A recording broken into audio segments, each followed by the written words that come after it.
Vamos cantar o Entrarei na presença do Senhor com gratidão e em seus átrios com hinos de louvor. E direi, este é o dia que fez o Senhor, me alegrarei porque Ele me fez feliz. Vamos ficar de pé, vamos cantar esse cântico.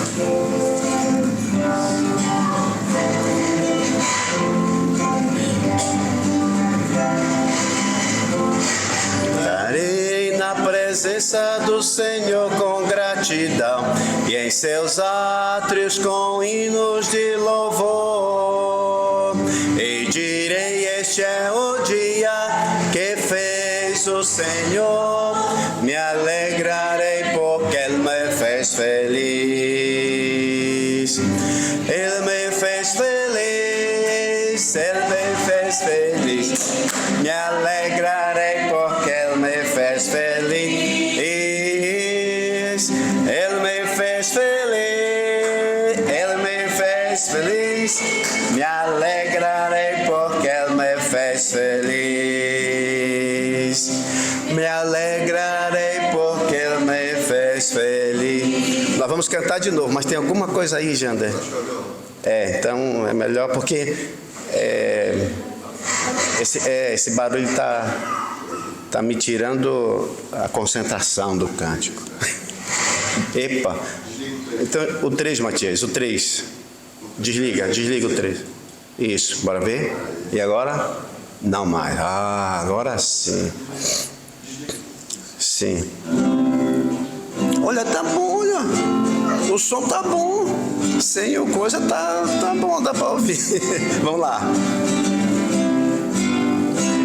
Entrarei na presença do Senhor com gratidão e em seus átrios com hinos de louvor. E direi, este é o dia que fez o Senhor, me alegrarei porque Ele me fez feliz. Ele me fez feliz, Ele me fez feliz, me alegrarei porque Ele me fez feliz. Ele me fez feliz, Ele me fez feliz, me alegrarei porque Ele me fez feliz. Me alegrarei porque Ele me fez feliz. Muito bom. Vamos cantar, luz do mundo, vieste à terra, para que eu pudesse te ver. Tua beleza me leva a adorar-te, quero contigo viver. Luz do mundo, né?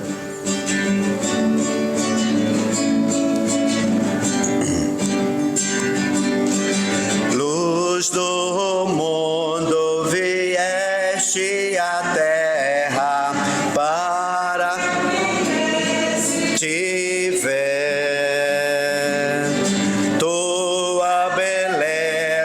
Me leva a adorar-te, quero contigo viver. Vim para adorar-te, vim para prostrar-me, vim para dizer que és meu Deus, és totalmente amável, totalmente digno, tão maravilhoso para mim. Eterno Rei, exaltado nas alturas, glorioso nos céus. Humilde vieste à terra que criaste, por amor pobre se fez.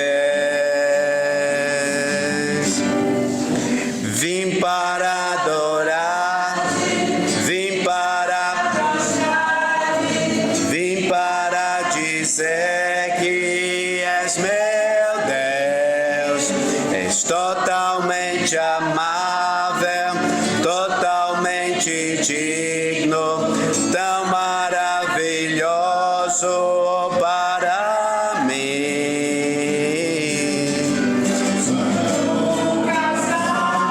Verei o preço dos meus pecados.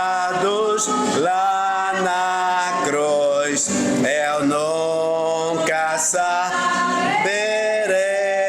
o preço dos meus pecados lá na cruz. Vim para prostrar-me, vim para dizer que és meu Deus, és totalmente amável, totalmente digno, tão maravilhoso para mim. Muito bem, vamos orar. Senhor nosso Deus, muito obrigado, ó Pai, pelo privilégio que o Senhor nos dá de chegarmos na Tua casa para louvar e bendizer o Teu nome. Obrigado, Senhor, pela semana que passou. Obrigado, Senhor, pelo Teu livramento. Obrigado pelo Teu sustento. Obrigado, Senhor, pelo Teu cuidado. Obrigado, Senhor, pela noite que passou de descanso. Muito obrigado, Senhor, porque em tudo isso vemos o Teu cuidado.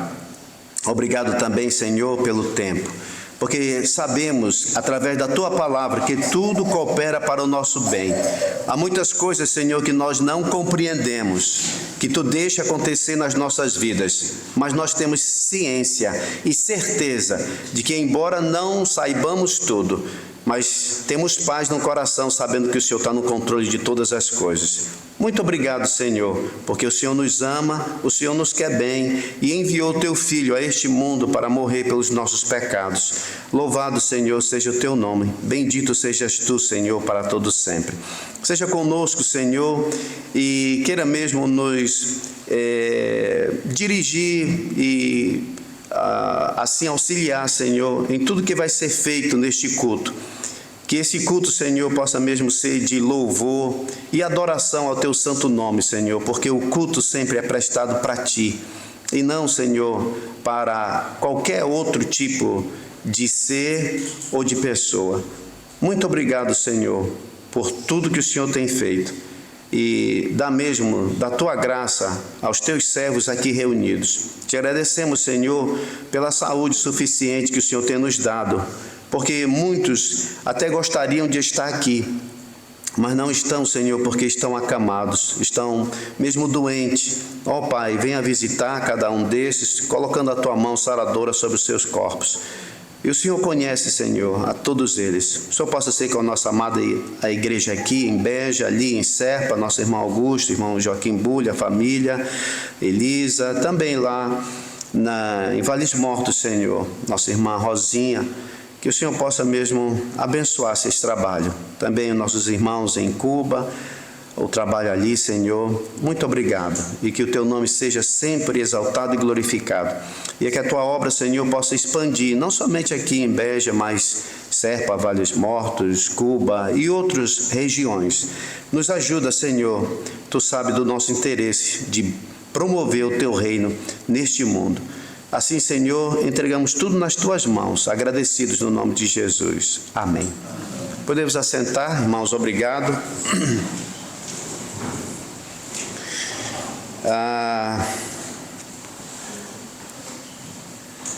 Tenho aí algumas notícias para os irmãos, né? Os irmãos sabem, às quartas-feiras nós estamos indo lá em Serpa para visitar a irmã Augusta, e ela está na mesma, né? Está lá com a sonda ainda, falando muito baixinho, e sempre quando a gente chega lá e a gente canta alguns cânticos e faz leitura bíblica, né? Faz oração. É um tempinho assim muito bom. Ela vai perguntando, né? Ela diz assim: cadê o pastor Jander? Aí eu digo: minha irmã, ele está assim. E as crianças estão bem? Aí eu disse: sim, está e tal. Eu tinha falado para ela do Josué, que estava com aquela. E o Josué melhorou. Aí eu digo: tá melhor, já está até mais forte e tal, assim. Aí ela: tá bom. Mas é interessante, né? Ela numa situação daquela, está perguntando como os outros estão, né? É uma coisa assim muito, muito interessante, né? Então, teve um tempo bom lá, orando. Aí, quando eu ia saindo, porque o quarto dela está lá no canto, eu ia saindo, e aqui para subir, eu dei uma olhada lá numa sala que tem, e vi a irmã Aninha, a Ana Porreira, né? E vi. Digo, olha. Aí, como não está programada a minha visita para ela, então eu chamei uma das senhoras lá responsável. Eu disse, olha, eu gostaria de visitar lá aquela dá uma olhada ali naquelas. Não, tá bem, tá. O que o senhor é? Eu sou o pastor dela e tal, assim. Tá bem, vamos lá. Aí eu fui lá, cheguei lá com ela. Oi, irmã Aninha e tal, como está, minha irmã? Ela disse, quem é o senhor? Eu digo, eu sou o pastor Elias. Não conheço. Aquele que vinha com o irmão Jacinto aqui, com a senhora Jacinto. Não conheço. Da irmã Carolina Rodrigues. Não conheço. Aí eu fiz o seguinte, comecei a cantar. Bora ver. Não sai. Cadê o som? Eu comecei a cantar, irmãos. Deixa eu ver se... Bendito seja o nome do Senhor. Aleluia. Bendito seja o nome do Senhor. Jesus está aqui. Jesus está aqui com poder. Olha ela cantando. Viu? Ela lembrou dos cânticos. E cantei um, cantei outro. Eu digo, onde a senhora aprendeu esses cânticos? Na igreja. E quem era o pastor? Já não me lembro. Assim. Mas foi muito bom. Interessante, irmãos. Estava lá na mente dela. Os cânticos. Eu cantei, entrarei na presença do Senhor. Cantei... Meu Jesus, me ampara dia a dia e tal, todos aqueles conhecidos. Aí ela cantou, olha lá, tá lá. Aí eu digo, então agora nas saídas eu já paro aqui nessa outra, né? E já canto também. Aí eu digo, olha, minha irmã, na próxima quarta eu vou, se Deus quiser, aparecer aqui de novo e tal. Tá bem. Então é muito assim, é muita alegria, irmãos, a gente, ao visitar esses irmãos, né, e ver que eles têm até uma história, né, para os irmãos entenderem. Eu acho que eu já contei aqui essa história de um marido que ia visitar a sua esposa no lar, só que ela já estava com... como é que se diz? Alzheimer, né? Já não sabia e tudo, e ele ia lá, todo o tempo ele ia visitar. Aí um de lá, assim, disse, poxa, mas será que vale a pena? Ela não lembra mais de você, ela não sabe quem você é e tudo, você chega, tipo assim, para ela não diz nada. Aí ele disse assim, ela pode não me conhecer, mas eu conheço ela. Então essa ela pode não lembrar da gente, mas nós lembramos quem é a irmã Aninha. Nós sabemos quem ela é. Então, graças a Deus, né? Cada quarta-feira passamos lá e visitamos e falamos. E nessa quarta-feira que vai entrar, nós vamos fazer lá um convívio, né? Com eles, assim, de Natal. Vai ter uma pregação, né, alusiva, como diz o irmão Jacinto, né, ao momento. E aí vamos ter um convíviozinho com eles lá. Aí, depois, na noite, aí vamos lá para Cuba. A Dina já disse, a Ana Rosa vem. Ela disse para mim que viria. Então, vamos lá e tal, com um grupinho e tudo, cantar. E depois tem sempre um convívio ali, uma coisa assim, boa, né? Não sei se eu vou levar o Matias. Porque da última vez, rapaz, ele pegou lá, estava provando tudo, cada coisinha gostosa, tá lembrada, né? Ele foi pegando tudo, disse, rapaz, calma, Matias, calma. Não, mas esse aqui tá bom, esse aqui tá bom. Tá de férias. Então isso vai ser na quarta-feira. Que mais? Quinta-feira aqui, né, o nosso culto de oração, na quinta-feira, 8 horas, 20 horas. Os descobridores, o encerramento foi ontem, né? E nós temos aí a imagem, né? O Matias pode passar aí, o pastor Jander. Foi a feira, por isso que o pessoal está tudo rico aí, a Isabel aí está cheio, comprou toda as prendas ali, as compras, né? O Daniel, a Dina, a Érica, eita, que a coisa foi... Quando o João viu a Isabel chegar, ela veio com uma saca grande, né? Um sacola, então... Dá para ver aí?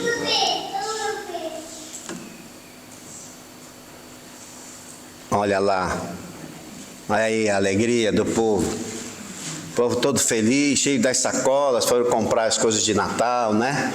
Que coisa, né? Mas não gastaram tudo não, hein, Isabel? Tu gastou tudo? Teu dinheiro? Ano que vem a moeda entra em desuso. Vai. Ixi, foi levantado. Vai voltar para o escudo agora, né? Não vai ser mais euro, não. Mas, meu irmão, foi muito bom assim, né? E aí, então, agora de um recesso, né? Eu volto só em dia 6, se Deus quiser. Mas muito bom, irmãos. Olha, aliás, esse domingo é o nosso culto normal e tem a nossa continuação do 1 João. Mas no próximo, pela manhã, nós vamos fazer aqui um culto assim de Natal. Vai cair dia 24, né? Então, vamos ter que vir para cá mesmo, para a igreja. Então, vamos ter. Mas vai ser só pela manhã. À tarde não vamos ter. Né? Alguém vai visitar um parente, alguma coisa assim, já tem a tarde livre. Tá? Então, vai ter aqui alguma coisa assim com crianças, alguns adultos cantando, e vamos lá ver. Temos a presença ilustre aqui de uma jovem dos Açores. Não é Açores? É dos Açores. Não, é alentejana, né? Olha aí, olha. Rapaz. Muito bom, muito bom. Então, se Deus quiser, próximo domingo nosso do Natal. Vamos cantar, irmãos, mais um cântico para a gente já se dividir. Já falei demais. Vamos cantar. Sim, vamos cantar agora e vamos fazer o ofertório. Mas bem lembrado, eu já tinha esquecido. Ouça o clamor do bom pastor. Isso é novo, né? Ouça o clamor, não sei se já cantaram Ouça o clamor do bom pastor. Já? Tá bom. Eu não sei se foi Daniel, Isabel. Quem foi a última vez do ofertório? Quem foi? Foi Érica? Foi Daniel? Foi Isabel? Foi Isabel? Foi. Então Daniel. Eita, Daniel fica feliz lá. Vamos nos colocar de pé, irmãos, vamos cantar. Ouça o clamor do bom pastor.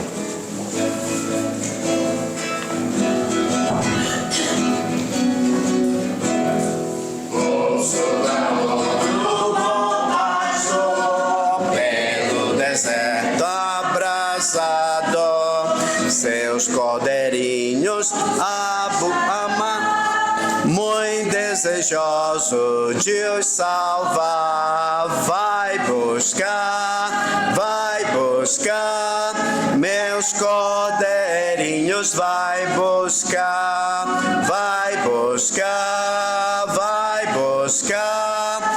para que os possa abençoar.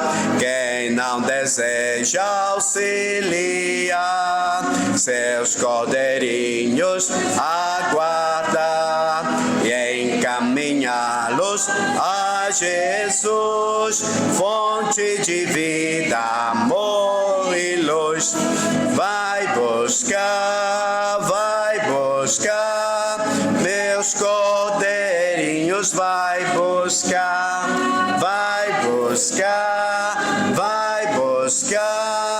para que os possa abençoar. Pelo deserto, não? Já foi? Tinha pelo deserto. Pelo deserto a padecer, pelas estradas a seus cordeirinhos vai buscar, para que os possa abençoar. Vai buscar, meus cordeirinhos vai buscar,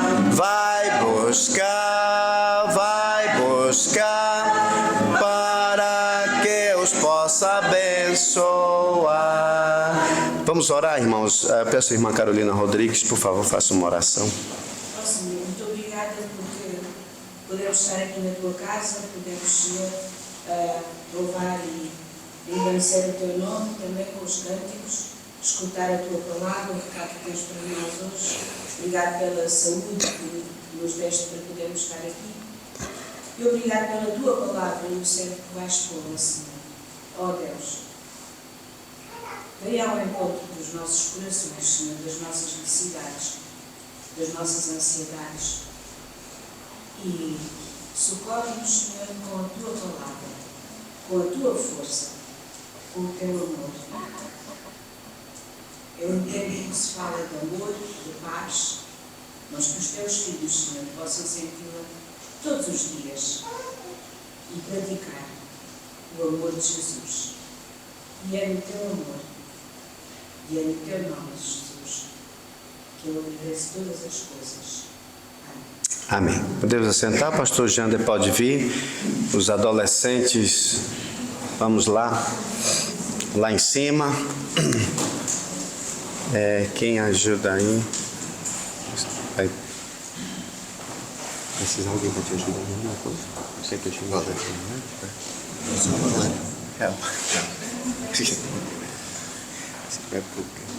Mas é só um né? Tem a Ângela também. Tem. Obrigado, pastor. Bom dia aos irmãos. Meu sogro deixou uma prenda comigo aqui, que foi a garganta inflamada. Aí, irmã Anitta, né, não pode fazer devolução, aí tem que ficar comigo. Mas, irmãos, vamos dar continuidade ao nosso estudo em Atos. Vamos abrir em Atos, capítulo 3. Atos dos Apóstolos, capítulo 3.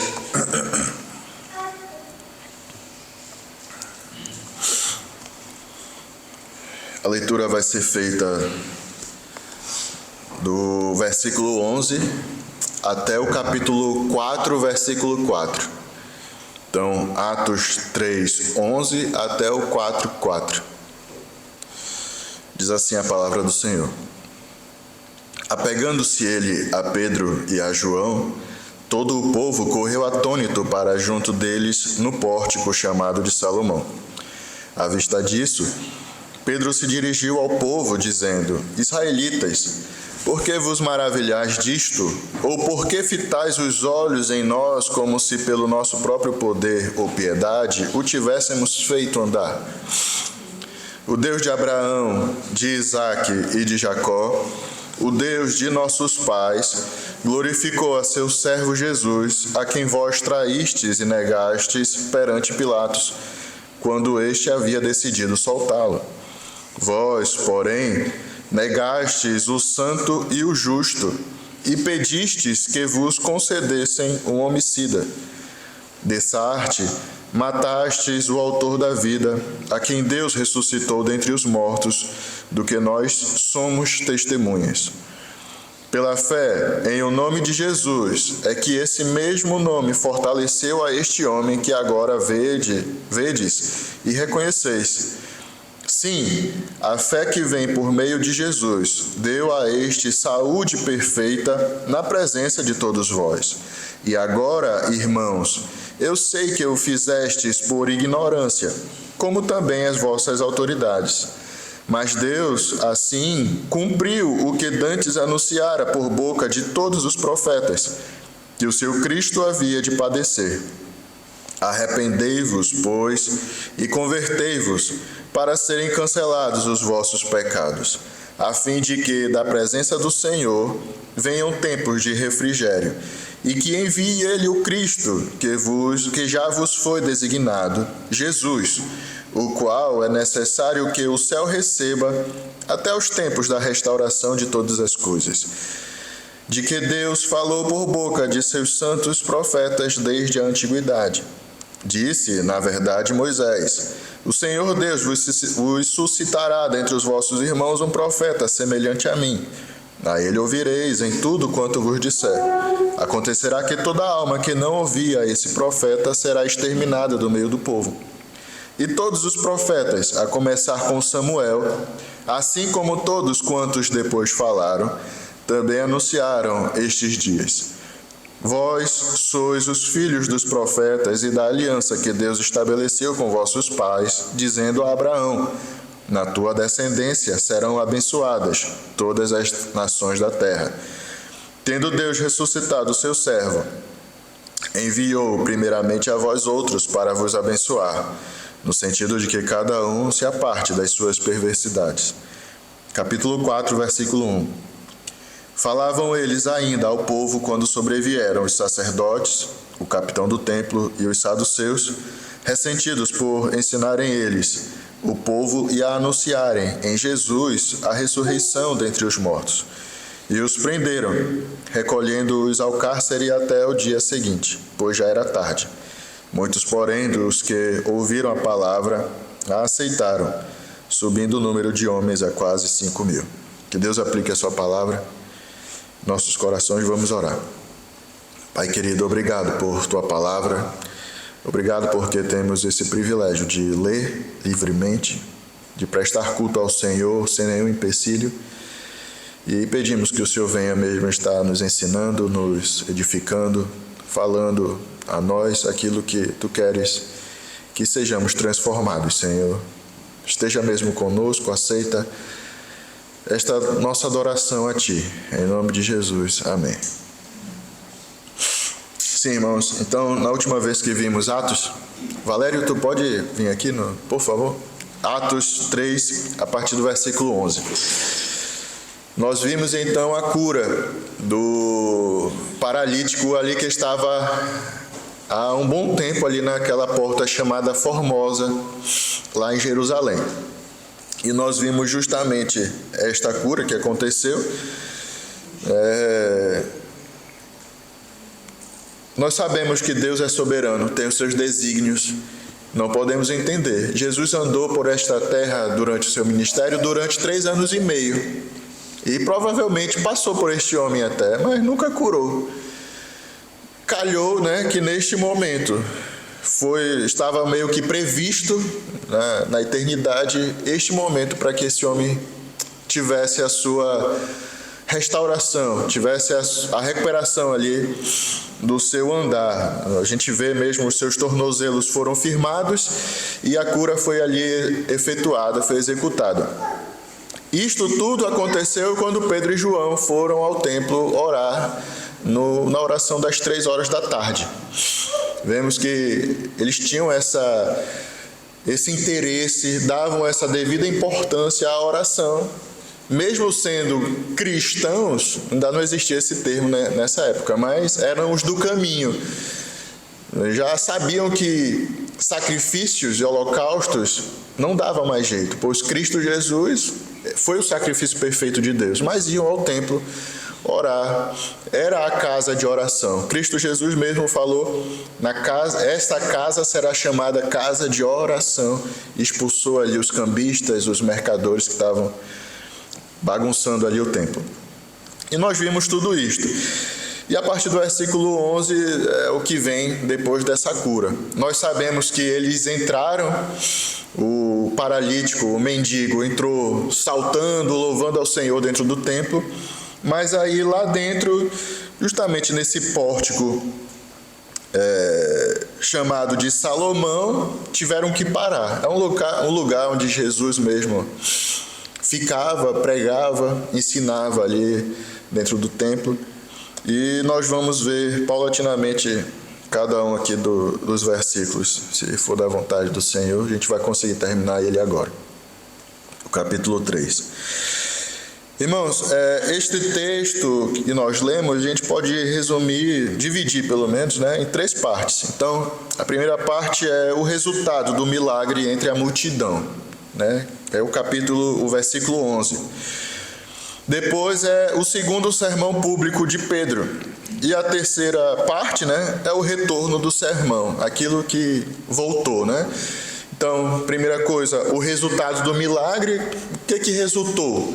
Segunda coisa, o sermão de Pedro. E a terceira coisa, o retorno. O que veio dessa pregação de Pedro, desse segundo sermão público? Lembrando que o primeiro sermão de Pedro que ele fez publicamente foi quando? Foi no dia do Pentecostes. Que aí as pessoas disseram, olha, esses homens estão embriagados essa hora do dia. E aí Pedro falou, não estamos, isso aqui é para se cumprir as Escrituras. Mas, agora dizendo, vamos partir para o estudo em si mesmo. Versículo 11, então, vendo o resultado do milagre. Apegando-se ele a Pedro e a João, todo o povo correu atônito para junto deles no pórtico chamado de Salomão. Irmãos, é interessante que a gente vê que esse homem recém-curado, lá mais para frente a gente vai ver que ele tinha 40 anos de idade, mais ou menos. Mas nós vemos este homem mesmo se apegando a Pedro e a João. A gente pode ver que até era um bebê na fé, era um recém agora convertido, uma pessoa que não tinha nenhuma pretensão de ser curado. Quando nós vimos no estudo passado que aquele homem, na verdade, nem pediu a cura de Pedro e João. O que ele pediu? Dinheiro. Ele queria uma esmola. Não tinha pretensões de ser curado. Mas Pedro e João, cheios do Espírito Santo, deram algo melhor para ele. A cura, e nós vemos que junto com a cura, esse homem teve a fé de acreditar, vimos isto pela sua obra. O que ele fez? Ele não correu para a sua família, não correu para comemorar num bar, digamos assim, Não correu para seus amigos, pelo contrário. Esse homem, a partir do momento que foi curado, o que ele fez? Buscou o Senhor. Entrou no templo, saltando, louvando a Deus, junto com Pedro e João. Vemos a transformação dessa vida. Mas, ao mesmo tempo, vemos um homem que colou em Pedro e João. Apegou-se a Pedro e João.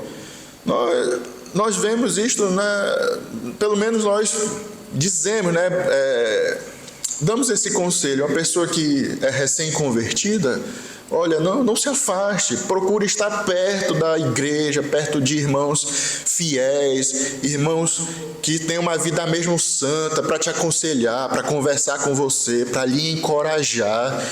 Foi isto que este irmão fez, este paralítico, este mendigo fez. Apegou-se a Pedro e João. E viu mesmo que eles dois estavam ali, enviados do Senhor. Eram homens santos, homens que brilhavam à luz de Deus. E apegou-se a eles. E também não só esse mendigo, o antigo paralítico, mas também o povo correu atônito. A palavra atônito aqui é no sentido de admirados. Se juntaram a Pedro e João de forma admirada para poder ver o que estava acontecendo. Aquele homem de 40 anos, há quanto tempo estava ali, pedindo esmola? Talvez já era um homem bastante conhecido ali na cidade, um pedinte. Geralmente existem, essas pessoas que já são antigas na cidade, já sabem quem são. E olha, agora ele está andando, está saltando, está louvando a Deus. Agora ele pode entrar no templo, que ele não tem mais nenhum defeito, pode agora louvar o Senhor. E a multidão se apegou também a Pedro e a João, visto que essa maravilha tinha acabado de acontecer. Aí, o que nós podemos tirar disso, irmãos? Fiquei pensando, sabe? Será que eu sou, hoje na minha vida, eu sou também um Pedro e João? Em que as pessoas olham e querem estar junto, querem estar perto, me veem como um homem de Deus também, que me brilha a luz do Senhor, a ponto de que as pessoas veem, mas eu quero conhecer mais desse Jesus, quero conhecer mais do Senhor. Ou pelo contrário, eu sou um repelente. Eu sou um repelente, no sentido de as pessoas, uma pessoa amarga. O Jander é um amargo, uma pessoa irada, só dá patada, não gosta de estar perto, e ainda diz que é crente. Onde já se viu crente desse jeito? Eu nunca vou nessa igreja. Se os crentes forem igual o Jander, eu nunca vou, não quero nem saber de crente, de Jesus. Como tem sido a nossa vida, né, no mundo lá fora? Aqui na igreja, né, todo mundo santo, comportado e tal, nesse sentido. Mas lá fora, como é que é o verdadeiro Jander, né? Como é que é o verdadeiro, né, irmão Ovídio? Como é que é? Irmã Carolina? Cada um aqui. Você é um imã que atrai ou é um repelente, né? Ou é um repelente que ninguém quer saber? Sabe, irmãos, eu sempre contava, né, na época dos jovens. Durante a mocidade, né, eu sou jovem ainda, mas muito mais novo ainda, já aconteceu que no início da faculdade, né, até no ensino médio, eu tinha convicção da minha salvação, mas verdadeiramente eu não dava um bom testemunho. E aconteceu às vezes que eu estava lá no meio dos meus amigos e a pessoa dizia: rapaz, mas tu é crente? Eu não sabia, porque eu não dava nenhum indício. As minhas ações não condiziam com o que eu falava. Na verdade, eu nem dizia que eu era crente, porque eu tinha vergonha das minhas atitudes, mas eu tinha convicção que eu era salvo. Mas foi um momento realmente triste da minha história com Deus, né? Será que é isso que tem acontecido nas nossas vidas? Ou você pode falar de peito aberto, cara limpa, que, olha, eu sou crente, eu sou um salvo, convertido em Jesus Cristo.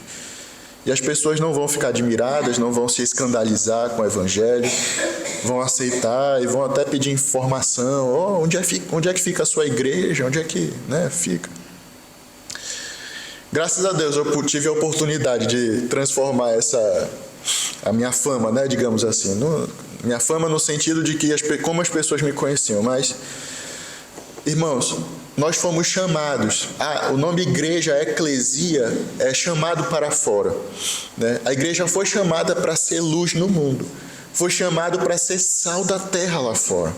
Se não estamos sendo isto, não temos utilidade como o sal tem, como a luz tem, para que você foi salvo? A outra pergunta: será se você é salvo mesmo? Será? Será que nós somos diferentes daquilo que o mundo espera? Não sejamos repelentes, irmãos. Essa é a grande verdade. Vamos atrair as pessoas para Cristo. Nós sabemos que, na verdade, Cristo disse que o mundo nos odeia. O mundo nos odeia, mas porque eles não querem saber nada de Jesus. Mas, na verdade, vendo as nossas atitudes, Jesus diz: olha, vendo as vossas atitudes, o vosso comportamento, eles possam glorificar Deus que está nos céus. Então, o Evangelho segundo a irmã Rosário, é isso que as pessoas podem ler. O Evangelho segundo ali a irmã Mariana, isso o mundo pode ler, pode ver e pode atestar: olha, realmente é diferente. Realmente é um cristão. Diz que é cristão, realmente parece ser. Que seja assim de fato, meus irmãos. Então veja, não só os do mundo, mas principalmente os de casa. O mendigo, né, o paralítico, o ex-paralítico, se apegou a Pedro e João, né? Recém-convertido, olha, eu vou estar perto de Pedro e João, homem santo, homens mesmo de Deus, de Jesus, que andaram com Jesus. Olha o que eles fizeram, olha a transformação, por meio deles eu agora estou andando, vou me apegar a eles. Você é também um homem santo de Deus ou é um crente carnal? O que é o crente carnal? É o crente que não tem a sabedoria. É crente, mas ainda a carne é mais forte que o espírito. Ainda está sujeito aqui às paixões, assim como todos nós, mas, né, lá Paulo vai dizer em 1 Coríntios: não seja crente carnal. Seja um crente espiritual, onde as pessoas podem se apoiar, né? Seja a muleta espiritual do outro irmão, para que quando ele cai, você pode levantar, aconselhar, edificar, né? E enfim, é essa aprendizagem que nós podemos tirar. Vamos abrir rapidamente Mateus 5. É justamente a passagem que eu falei, Mateus 5, 13 a 16.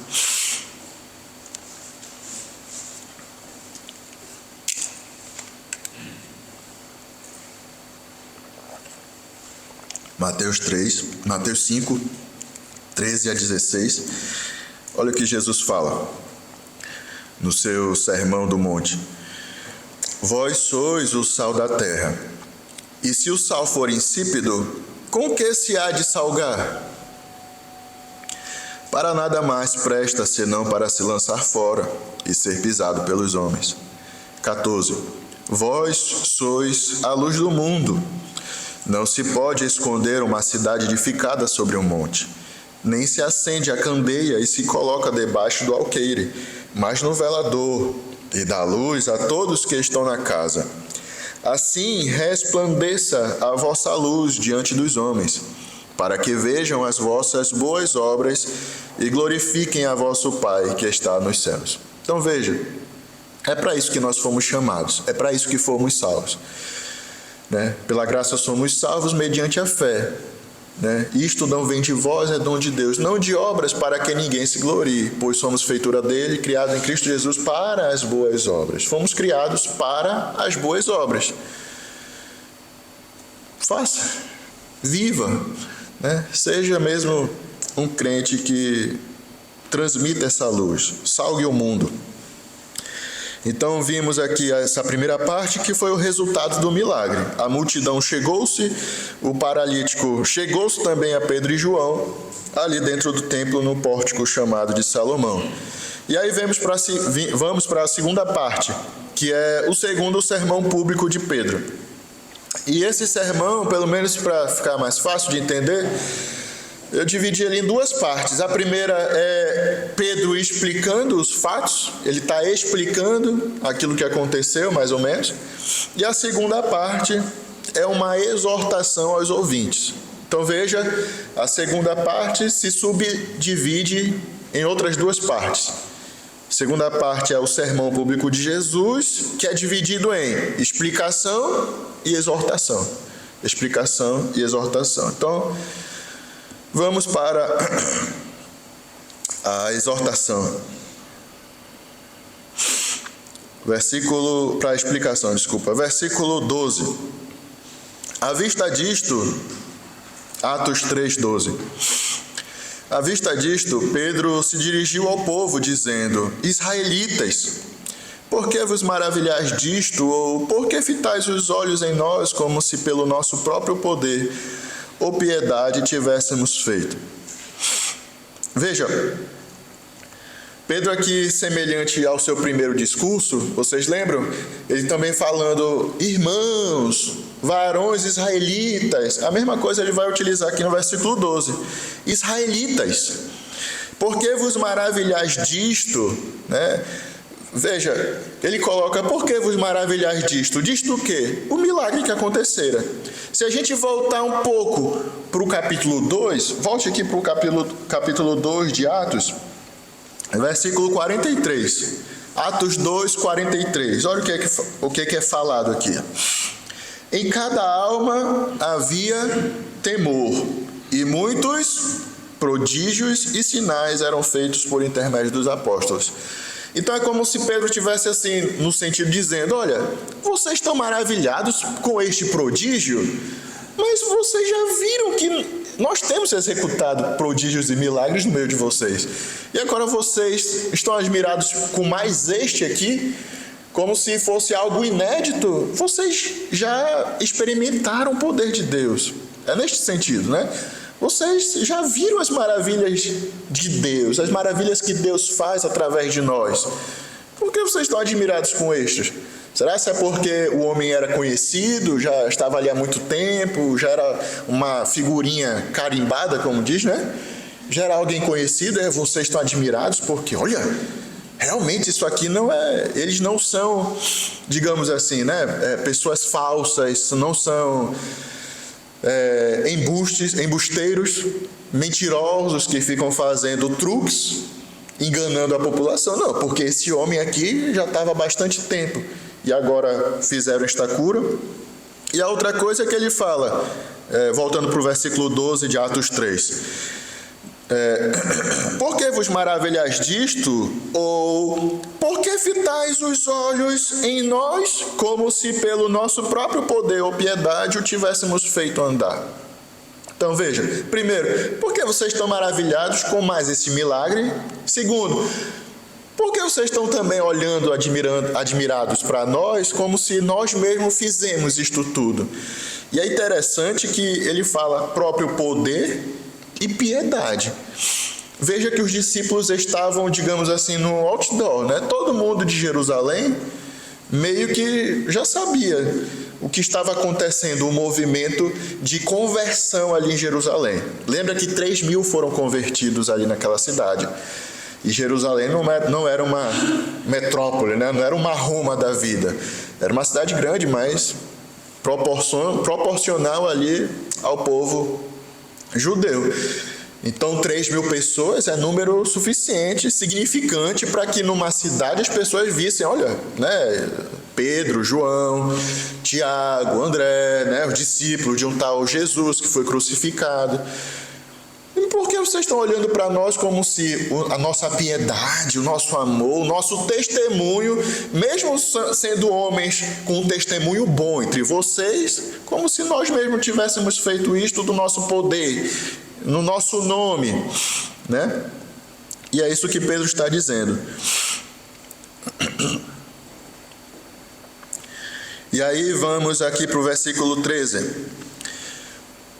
O Deus de Abraão, de Isaque e de Jacó, o Deus de nossos pais, glorificou a seu servo Jesus, a quem vós traístes e negastes perante Pilatos, quando este havia decidido soltá-lo. Veja que aí ele vai começando a dar melhor a sua explicação. Primeiro, ele cita os pais dos israelitas. Primeiro ele chama de israelitas, e aí ele vai agora citar os pais. Quem é? O Deus de Abraão, de Isaque, de Jacó. Tem os pais, mas é o Deus deles.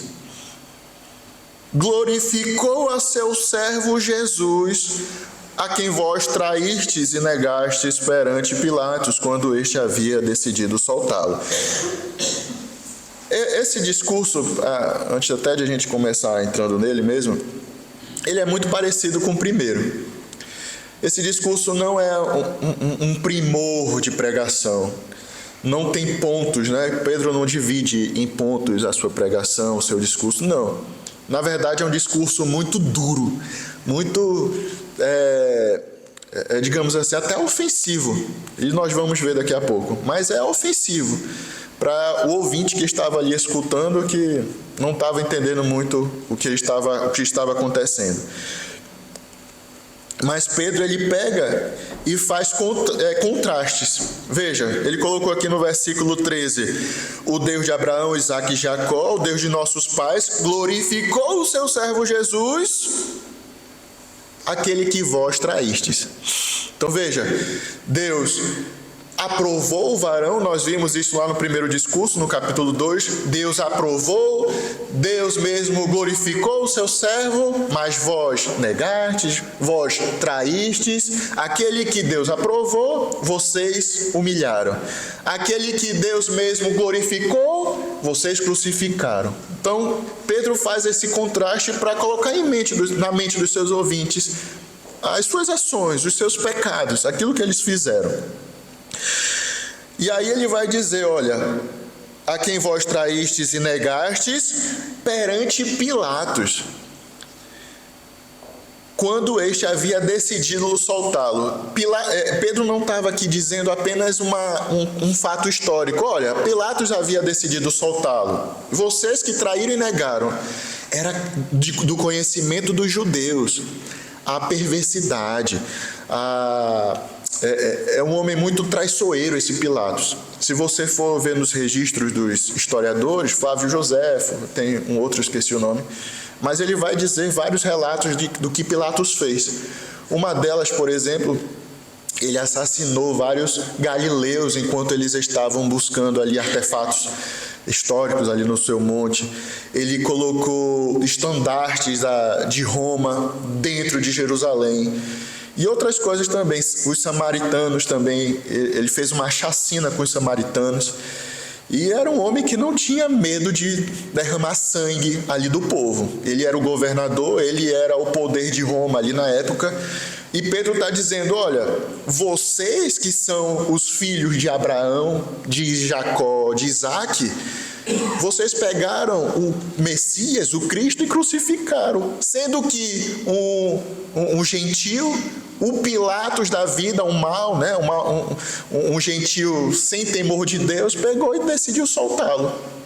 Veja, é uma facada de um nacionalista, né? Dizer assim, olha, somos filhos de Abraão, Isaac e Jacó. Deus aprovou o Messias. E vocês mesmos crucificaram quando um gentil, um ímpio, decidiu soltar. Talvez para eles foi, né? Puxa vida. Nós agimos mais perversamente que um gentil, que o Pilatos, né? Então é neste sentido que ele está dizendo. E aí vem no versículo 14: vós, porém, negastes o santo e o justo, e pedistes que vos concedessem um homicida.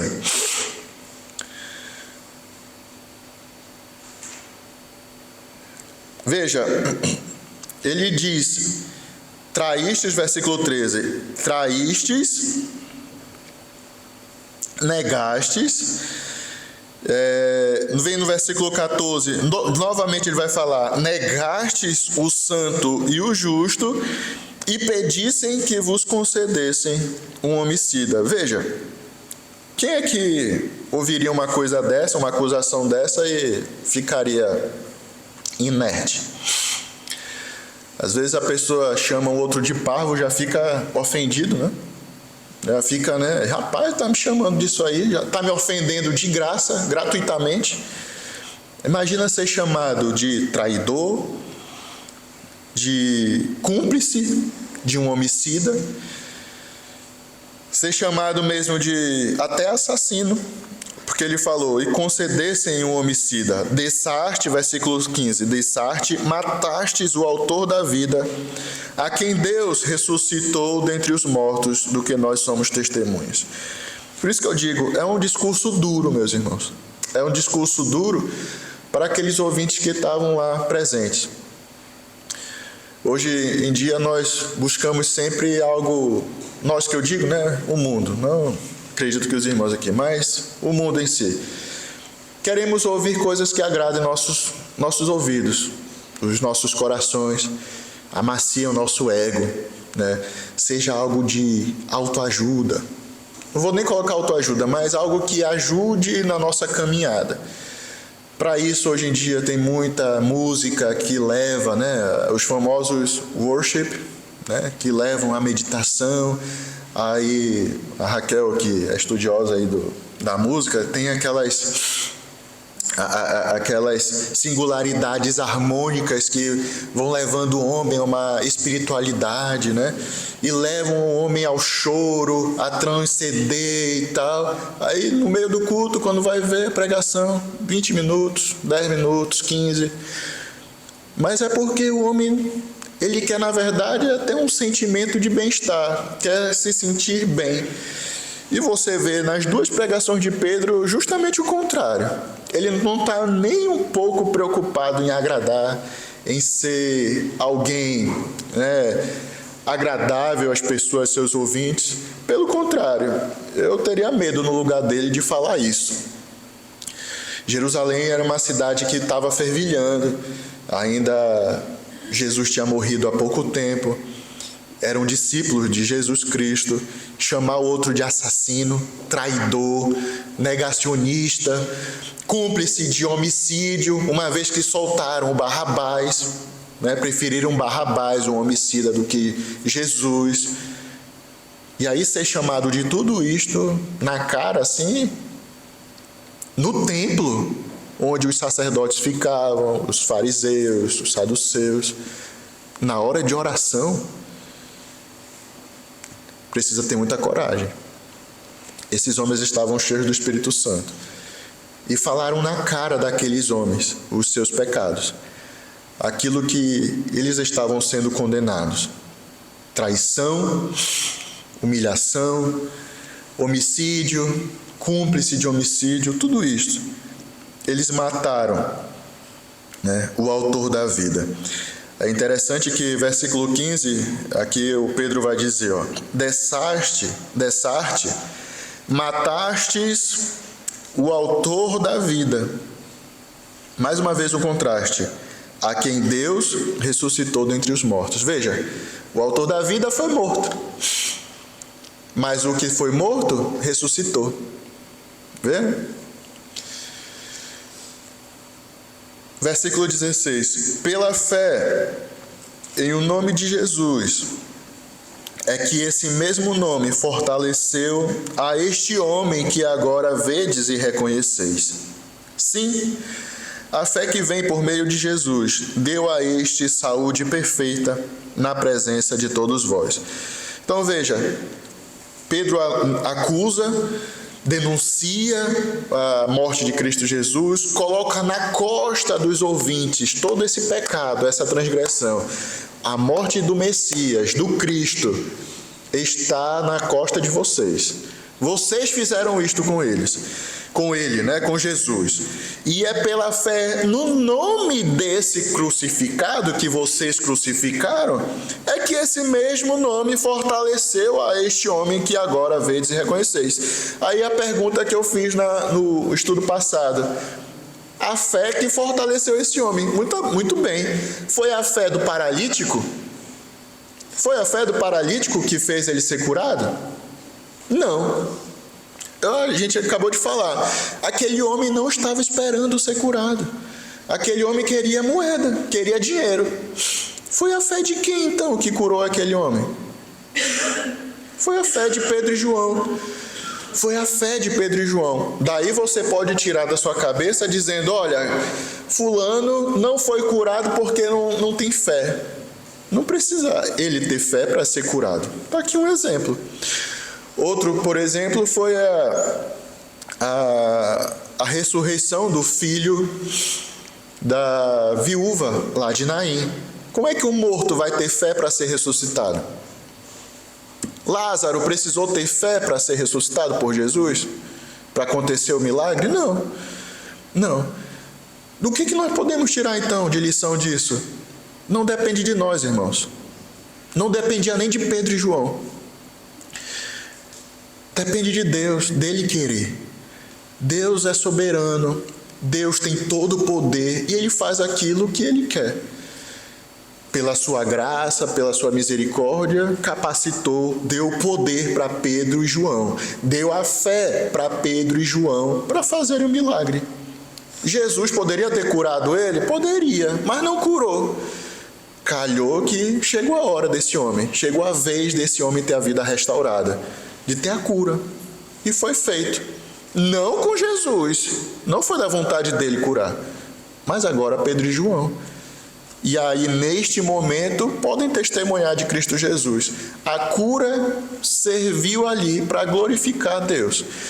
Veja que através dela, Pedro e João puderam testificar, puderam mesmo dizer: olha, vocês são pecadores, vocês são culpados. Vocês são culpados. E aí depois ele vai dizer o que eles podem fazer para ter os seus pecados perdoados. Mas veja, é a fé em o nome de Jesus que este mesmo nome fortaleceu a este homem que agora vedes e reconheceis. Sim, a fé que vem por meio de Jesus deu a este saúde perfeita na presença de todos vós. Outra coisa interessante é que a fé vem por meio de Jesus. Mas a fé vem de quem? De Deus. Lembra de Efésios 2:8? Pela graça sois salvos mediante a fé. E isto não vem de vós, é um dom, é um presente de Deus. Mas como é que essa fé vem de Deus para nós? Por meio de Cristo Jesus. Lembra que Jesus Cristo é o nosso mediador, é o conciliador entre Deus e os homens. Deus fornece a fé através do seu Filho Jesus, em que mesmo nós podemos agora crer por meio da sua morte e ressurreição. Então é por meio de Jesus que deu a este saúde perfeita na presença de todos vós. Versículo 17. E agora, irmãos, eu sei que o fizestes por ignorância, como também as vossas autoridades. Aí no versículo 17, eu não sei se aqui tem essa expressão, mas é aquela morde e assopra. Não sei se tem, né? Mas, eu mordo e assopro. A mão que bate é a mesma que dá o afago. É o que Pedro está dizendo, olha, vós negastes, vós traístes, vós o matastes, assassinos, agiram mais perversamente que o Pilatos, o gentio. Mas vós, irmãos, né? Versículo 17, eu sei que o fizestes por ignorância, como também as vossas autoridades, né? Não é que Pedro usou de uma linguagem dura, mas agora ele vai dar um afagozinho. Olha, eu sei que vocês fizeram tudo isto, mas na ignorância. Eles não foram perdoados dos seus atos. Fizeram, mas por ignorância. Mas fizeram. Não estão livres da culpa. Não fizeram, mas não estão livres da culpa. Talvez estavam ali pedindo, crucifica-o, por causa das autoridades ali que estavam mesmo inflamando a população. Talvez ali também as autoridades, muitas delas nem estavam muito ligadas no que estava acontecendo, né? Enfim, mas Pedro vai dizer, olha, vocês, as autoridades, né, fizeram na ignorância. 18, mas Deus assim cumpriu o que dantes anunciara por boca de todos os profetas que o seu Cristo havia de padecer. Esta passagem pode ser lembrada na vez que Jesus estava com os seus discípulos e também com os 2 discípulos na estrada de Emaús. Abra rapidamente em Lucas 24, versículo 25. Lucas 24, 25. É como se Pedro estivesse repetindo aquilo que Jesus havia falado aos 2 discípulos e aos 11 no caso, né? Lucas 24, 25. Diz assim: Então lhes disse Jesus: ó nécios e tardos de coração, para crer tudo o que os profetas disseram. Porventura não convinha que o Cristo padecesse e entrasse na sua glória? E começando por Moisés, discorrendo por todos os profetas, expunha-lhes o que a seu respeito constava em todas as Escrituras. Agora pule para o versículo 44 de Lucas 24. Lucas 24, 44. A seguir, Jesus lhes disse: são estas as palavras que eu vos falei, estando ainda convosco. Importava se cumprisse tudo o que de mim está escrito na lei de Moisés, nos profetas e nos salmos. Então lhes abriu o entendimento para compreenderem as Escrituras. Então vejam, é isso que Pedro está dizendo. Mas, versículo 18 de Atos 3, mas Deus assim cumpriu o que dantes anunciara por boca de todos os profetas, que o seu Cristo havia de padecer. Então vamos lá. Os judeus eram culpados pela morte de Cristo? Sim, eles são culpados, sendo ignorantes ou não a toda a situação, mas eram culpados. Mas tudo isso já havia sido previsto por Moisés, nos Salmos, pelos profetas. já era do plano de Deus. Nós vemos lá em Pedro que a nossa salvação, a morte de Cristo foi planejada antes da fundação do mundo. Antes da fundação do mundo. Podemos entender isto? Eu não consigo. Eu não consigo explicar direito, nem entender direito. Eu fico com o que a palavra de Deus diz. Deus, tem todo o poder, o tempo está nas suas mãos, o planejamento está nas suas mãos. Ele faz o que ele quer. A morte de Cristo Jesus já estava sendo planejada antes da fundação do mundo. Mas os homens são culpáveis? Tem culpa disto? Sim, mas era do planejamento de Deus. A mesma coisa o Judas Iscariotes, o filho da perdição. Precisava alguém trair Jesus. Deus já tinha a pessoa, o lugar que ia acontecer, tudinho. Mas Judas é culpado de ter traído Jesus? Sim, sim. Assim como eu e você, os nossos dias todos estão escritos, estão contados, mas nós somos culpados dos pecados que cometemos. Quando eu minto, eu sou culpado. Deus sabia? Sabia. Mas o fato de ele saber, dele me conhecer, não vai me omitir da minha culpa. Assim como não vai omitir esses judeus, assim como não vai, livrar o Judas da sua traição. Já tinha sido profetizado, nós lemos lá em Salmo. Precisava de alguém que traísse Jesus. Judas, ele é culpado? Sim. Como se dá isto? Como é a justiça de Deus? Nós vamos saber no dia final. Mas temos a culpa, sim. E Deus já havia anunciado por boca de todos. Versículo 19. Só mais um adendo naquilo que eu estou falando.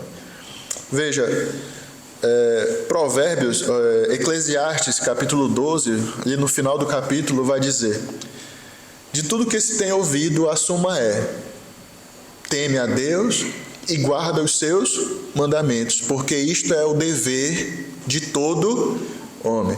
E aí vai dizer: porque Deus há de trazer a juízo, todas as coisas, sejam as ocultas, sejam as que foram feitas para todos verem, sejam as boas, sejam as más. Está escrito. Como vai ser, não sabemos. Vamos ver um dia. Mas somos culpados daquilo que fazemos dos nossos atos. Versículo 19. Aí vai começar a segunda parte. Então vimos a explicação e agora entramos na exortação. Arrependei-vos, pois, e convertei-vos, para serem cancelados os vossos pecados. Veja, é similar ao que Pedro fala no seu primeiro discurso. Só que ele omite aqui batizado. Lembra? Capítulo 2, ele vai dizer: os homens estão desesperados. Irmão, o que é que nós vamos fazer? Pedro fala: arrependei-vos, pois, e convertei-vos, e sejam batizados no nome de Cristo Jesus. Aqui no versículo 3:19, ele vai dizer: arrependei-vos, pois, e convertei-vos, para serem cancelados os vossos pecados. Mas nós já vimos que o batismo que ele fala lá no segundo capítulo não é batismo para salvação, mas é um batismo para que você testifique da sua conversão. É como se fosse algo que testemunhasse a sua transformação de vida. Eu devo me arrepender dos meus pecados. Eu devo mesmo me converter. E a prova da minha conversão é o batismo. Eu morro publicamente, eu morro para o pecado e vivo para Deus. Batismo não salva. Batismo não vai te dar um patamar maior de santidade. Mas é algo que publicamente você está dizendo: olha, eu realmente sou um arrependido, Cristo me converteu e agora eu tenho uma nova vida, para que todos saibam que realmente eu sou uma nova criatura. E aí Pedro vai dizer: arrependei-vos, pois, e convertei-vos, para serem cancelados os vossos pecados. São dois imperativos que é necessário para o homem, irmão e irmã, para o homem ter comunhão com Deus: arrependimento e conversão. Arrependimento, conversão. Arrependimento e conversão. Isso vai contra a teologia atual, não é verdade? Eu confesso que eu não tenho muito acesso aqui a essa parte evangélica, acho que por ser minoria também não tem muito. Mas é muito triste nós vermos o santo e o profano, digamos assim, no mundo todo se misturando. Eu vi essa semana que passou, no meio de uma igreja, colocaram um ringue de MMA, de boxe, na igreja. E os homens estavam fumando, bebendo cerveja, no meio da igreja. Era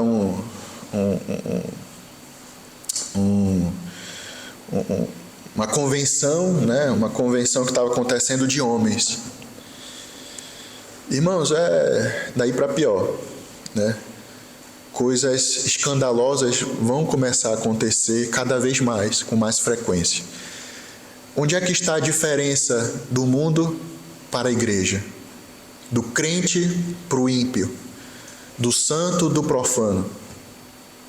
As coisas estão começando a se misturar. E é totalmente o Evangelho, aquilo que o Evangelho nos mostra. O Evangelho diz: separai-vos, não existe comunhão. Arrependimento tem que vir precedido de conversão. Nós vamos ficar por aqui, mas fica essas duas coisas. Primeiro, aquilo que nós vimos no versículo 11. Seja um imã, não um repelente, né? Seja alguém que traz a luz, que é o sal da terra. Segunda coisa, você é um arrependido? Demonstre através da sua conversão, né? Transformação, mudança de atitude, mudança de entendimento, mudança de vida.